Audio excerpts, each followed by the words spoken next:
Hello and welcome to my channel. I am Stephanie. This is the week 30, July the 24th through July the 30th weekly wrap up.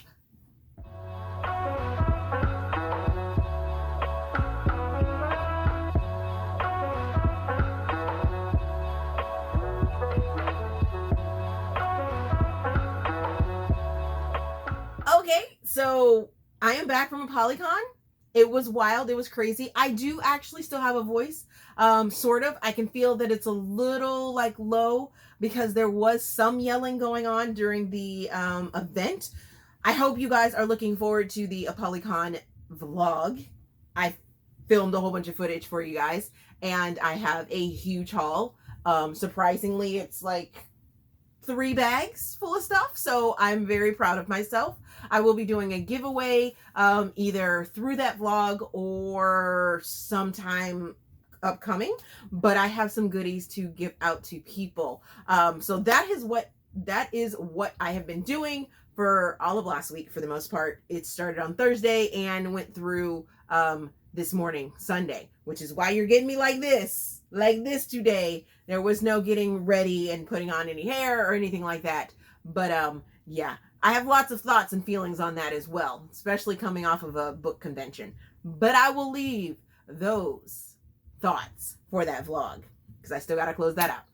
But I did get some reading done, some happy reading. Didn't start off very well this week, but I also got my nails done. I forgot to show you guys that.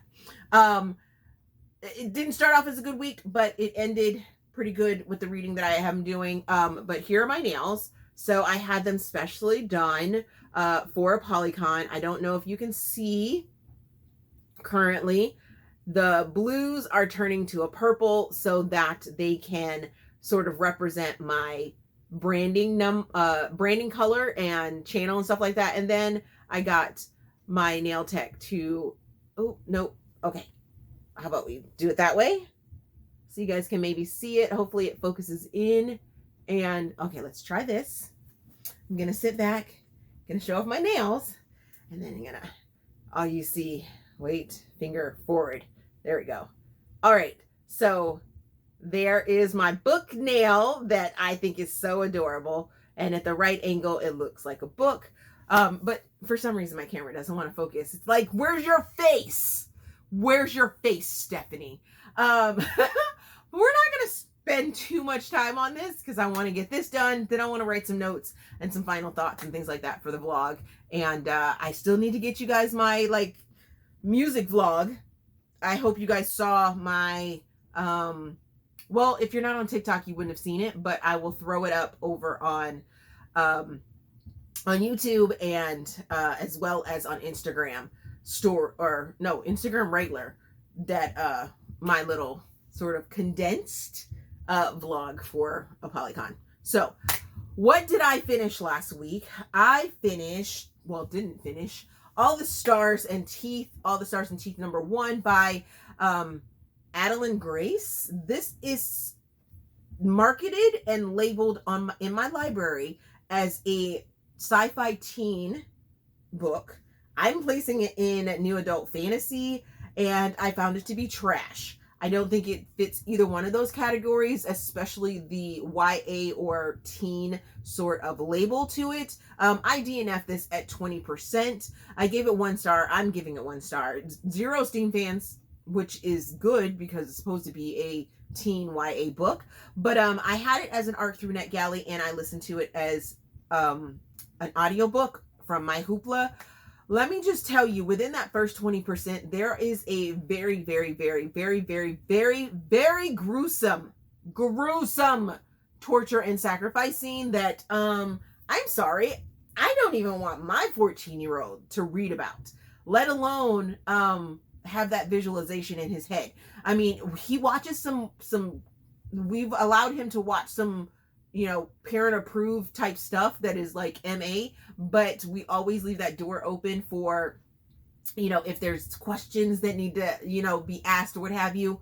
With a book like this, you're putting this into teens' hands, and yes, there may be that whole, back thought, like, we have with our teen, that if you have questions to, go ahead and ask those questions. But in this book, it just like bam, craziness. So the premise is that this princess Amara is trying to take over the kingdom from her father, so that when he retires, or he's retiring or something like that, she's like supposedly the next heir. And during her like approval or trial ceremony, she ends up losing control over her powers and killing someone very gruesomely. Very, very gruesomely. I was like, this is a teen book?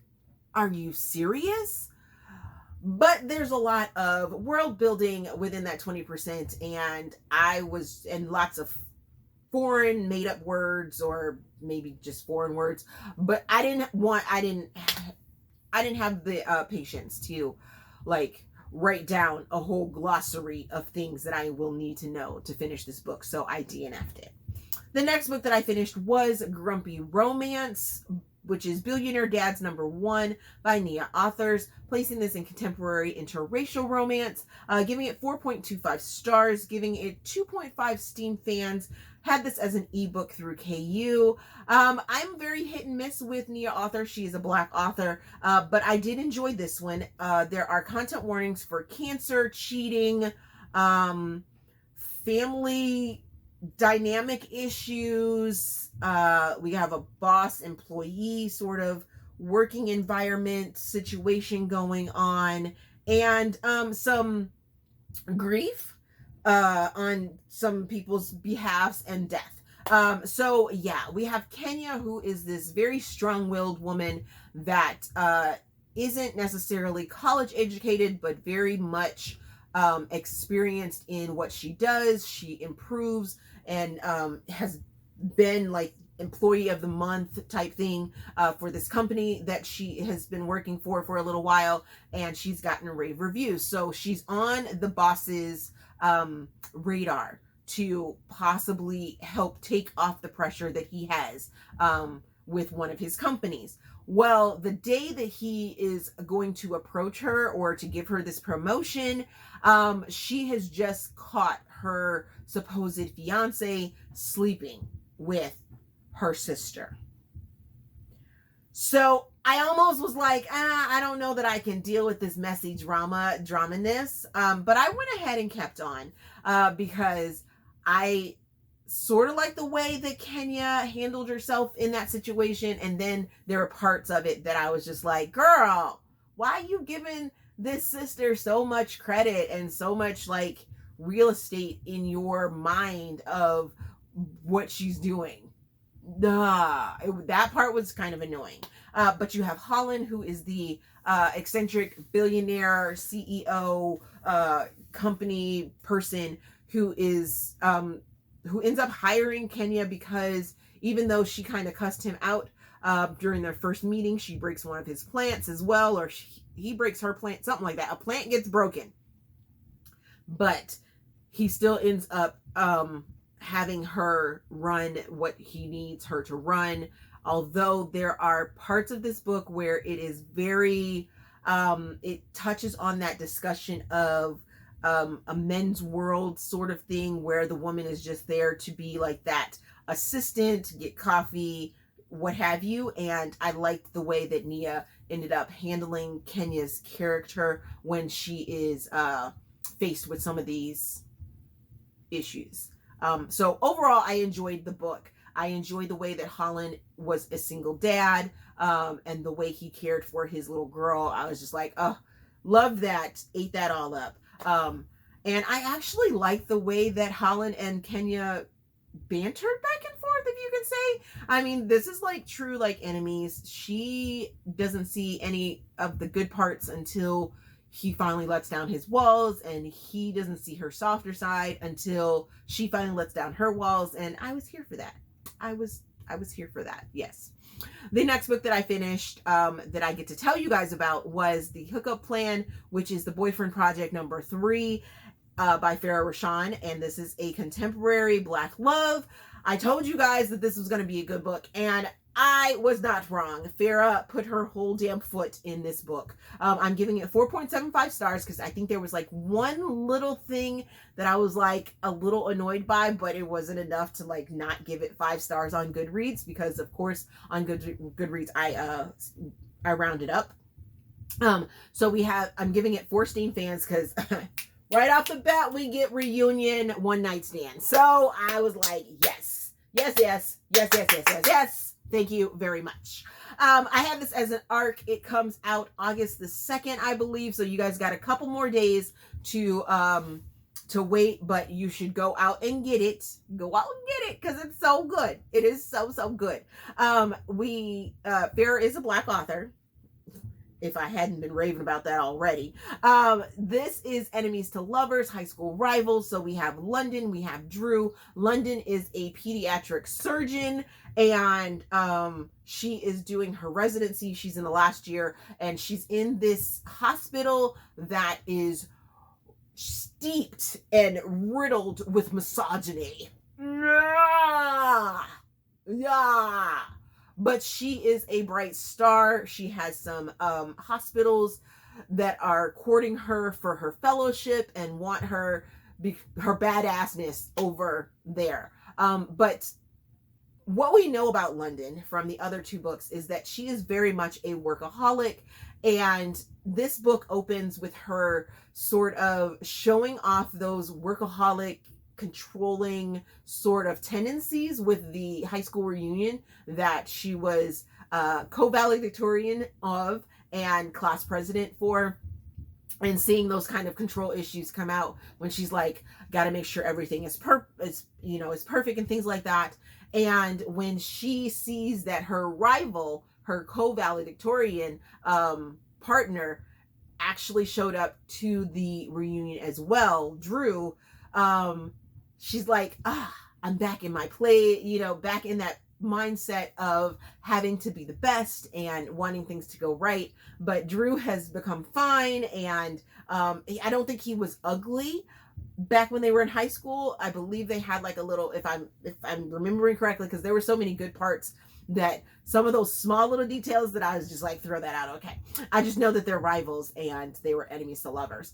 But they had a secret crush on each other, but they didn't necessarily see each other, but they did push each other, which I loved. And throughout this book, you learn about how they pushed each other and why they have the different walls that they have up and everything like that. And I was just like, Drew has become this very famous, and not famous, but very wealthy hedge fund person that has a bit of a connection with London after their one night stand. London was thinking, okay, I need to have some sex to relieve some stress, and I'm gonna do that with Drew at the high school reunion. And then she finds out that Drew's staying in town for a little bit longer than she had expected.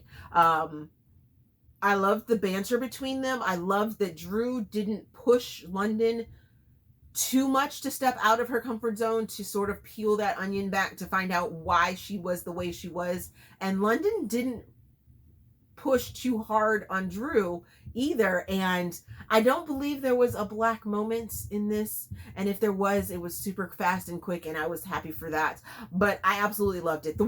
So the one thing that kind of like bothered me, but it could be true to the nature of a pediatric surgeon, is that London did a lot of work in a lot of different fields. So she was like a general pediatric surgeon, so she handled a lot of different surgeries. So I don't know if that was meant to be that way or what have you, but I liked because one of the job opportunities that she had, she kind of explains why she didn't want, why she was hesitant about taking that one and things like that. So I was like, okay, so I can't like knock it off completely. So it could be completely possible. I am rambling right now, but overall, I loved it. I loved all of the wrapping up of this entire series in this book. It was just the cherry on top.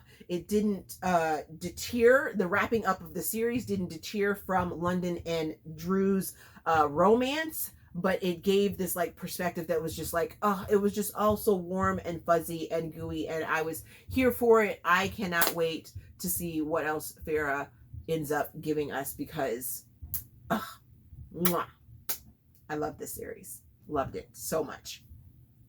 The next book that I finished, and the final book that I finished for last week, was Rush, which is Nighthawks #5 by Lisa Lane Blakeney. This is a sports romance of football, giving it 4.25 stars, giving it 2 Steam fans had this as an audiobook. I have been following this series for a little while now, and I love that I was able to find this one. I listened to it on Hoopla. This is a Black author, and this is best friends turn to lovers, and lots of times that doesn't work, but in this case it does. There is a content warning, or a content warning for disability rep in this, and disability and injury discussion, and that's sort of why it didn't get a higher rating, is because some of the things that were discussed in this, or the Black moment for this one, was kind of like, why do we go here?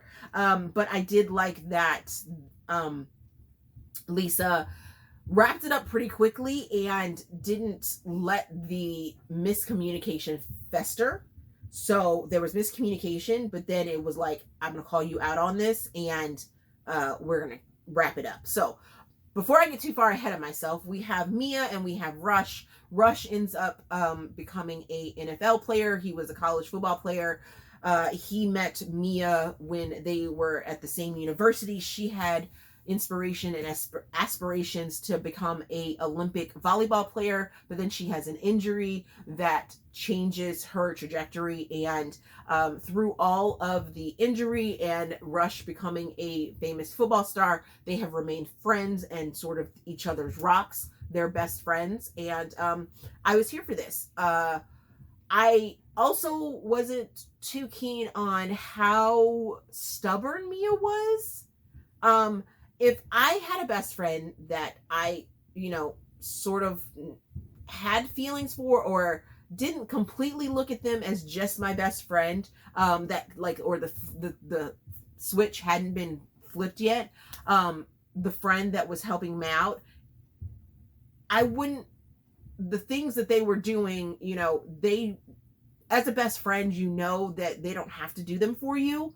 They're doing them for you because they love you as that friend. So that kind of annoyed me when she was constantly like, you don't have to do it. You don't have to do it. You don't have to do it. And it's like, hello, he knows that he doesn't have to do it. He's doing it because he loves you.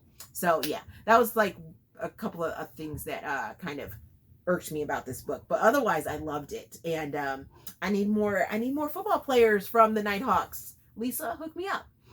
So what am I currently reading? I am currently in the midst of After Hours on Milagro Street by Angelina M. Lopez. I will be getting into The Close-Up by K.D Ryan, Shielding Her Son by K.D Richards, and I was graced with an art copy of Royally Not Ready by Meghan Quinn, as well as running super fast after I saw Kennedy's TikTok about getting an art copy of Before I Let Go by K.D Ryan. Yes. Hence the theme of the t-shirt this week. This is her Hoops t-shirt that I received from last week in my Hoops box.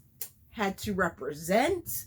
And I am here for that. So we have lots of things coming up. Like I said, I have my Apollycon vlog coming out, and you guys should have seen sort of a sneak peek of that through my weekly vlogs and things like that. I did a little cutout, some footage. I got some amazing arcs, and there is a good possibility that I may be doing some traveling for more book conventions and things like that. But I'll explain more about that in that vlog to close out Apollycon. Other than that, I can't think of anything else that I need to let you guys know in this weekly wrap up. So I will end it here. As always, if you enjoyed this video, please give it a big thumbs up, subscribe to the channel. Also, there is a feedback form down in the description box so you guys can help me improve my channel. My PayPal, my Patreon, and all my other social links are down in the description box, as well as the author interest form and the author suggestion form for my Let Me Introduce You series. I know I did not put out last week, or I wasn't able to chat with you guys because of Apollycon, but I did put out this video with Tiffany Patterson. I hope you guys will take a chance and go take a look at that because it's fun and she may open your eyes to some new books, which I absolutely love. And you know, we kiki it up and talk about some things over there during that. I will say, just a little sneak peek, I may have some more of those coming up.